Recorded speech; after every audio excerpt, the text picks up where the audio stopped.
In this universe, it is compulsory, under the second law of thermodynamics, that entropy cannot be reversed locally unless there is a source of energy, which is necessarily supplied by making something else even less ordered somewhere else.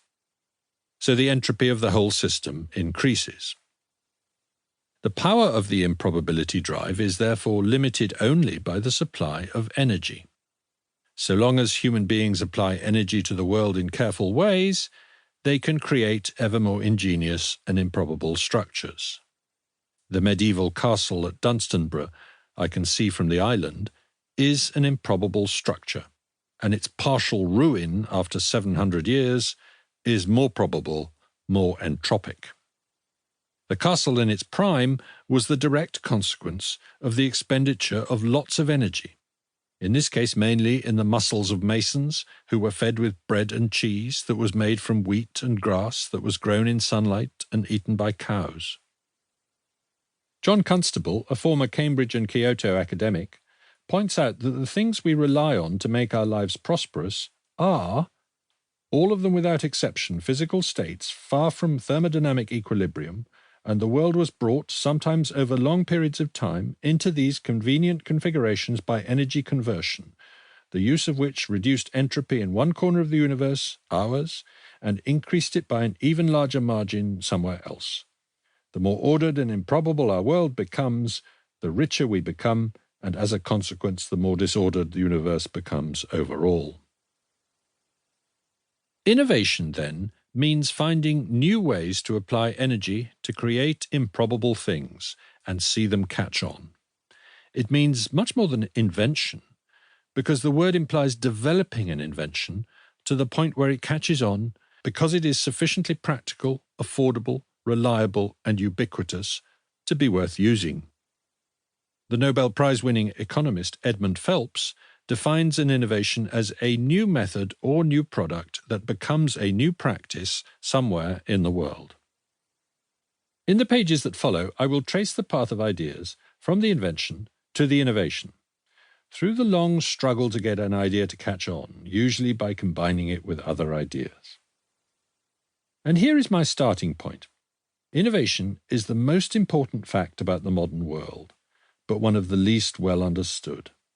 It is the reason most people today live lives of prosperity and wisdom compared with their ancestors, the overwhelming cause of the great enrichment of the past few centuries, the simple explanation of why the incidence of extreme poverty is in global freefall for the first time in history, from 50% of the world population to 9% in my lifetime. What made most of us, not just in the West, but in China and Brazil too, unprecedentedly rich, so the economic historian Deirdre McCloskey says, was innovationism, the habit of applying new ideas to raising living standards.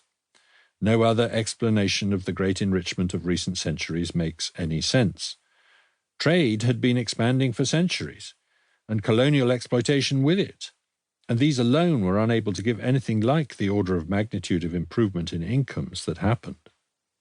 There was no sufficient accumulation of capital to make such a difference, no piling of brick on brick or bachelor's degree on bachelor's degree, in McCloskey's words. There was no sufficiently great expansion in the availability of labour, nor was the scientific revolution of Galileo and Newton responsible. For most of the innovations that changed people's lives, at least at first, owed little to new scientific knowledge, and few of the innovators who drove the changes were trained scientists. Indeed, many, such as Thomas Newcomen, the inventor of the steam engine, or Richard Arkwright of the textile revolution, or George Stephenson of the railways, were poorly educated men of humble origins. Much innovation preceded the science that underpinned it. The Industrial Revolution, therefore, was in effect, as Phelps has argued, the emergence of a new kind of economic system that generated endogenous innovation as a product in itself. I will argue that some machines themselves made this possible. A steam engine proved to be autocatalytic. It drained the mines, which cut the cost of coal, which made the next machine cheaper and easier to make. But I am getting